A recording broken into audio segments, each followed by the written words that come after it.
அனைவருக்கும் வணக்கம். நான் உங்கள் தமிழழகி. இன்னைக்கு நம்ம எந்த புத்தகத்தை பார்க்க போறோம் அப்படின்னா இரவு அரக்கன். இதை வந்துட்டு சுஸ்ரீ மிஸ்ரா எழுதியிருக்காங்க. இதை தமிழ்ல இளங்கோ அவர்கள் மொழிபெயர்த்திருக்காங்க.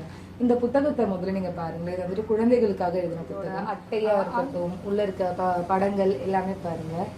இதோட கதை கரு என்ன அப்படின்னு பாத்தீங்கன்னா, சின்ன வயசுல இருந்தே பூச்சாண்டி வராங்க, பேய் வந்துரும், அந்த மாதிரி பேய் இருக்கா இல்லையா, இல்ல பேய் வர்றதுக்கு ஏதாச்சும் அறிகுறி இருக்கா, அந்த மாதிரி ஒவ்வொரு இடத்துல நம்மளை பயமுறுத்தி இருப்பாங்க.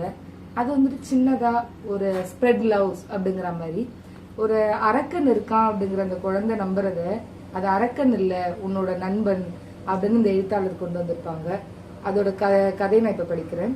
தினமும் ஒரு இரவு அரக்கன் அவியின் அறைக்குள் நுழைந்து பயத்தின் நிழலாய் ஆந்தையின் அலறல் குரலாய் அரக்கன் வருகிறான். அவியின் பயத்தை போக்க அவங்க அக்கா பண்ண என்ன யோசனை பண்ணாங்க அப்படிங்கறதான் இந்த கதையே. இந்த கதை வந்துட்டு கண்டிப்பா எல்லா குழந்தைகளும் படிக்க வேண்டிய ஒரு விஷயம்.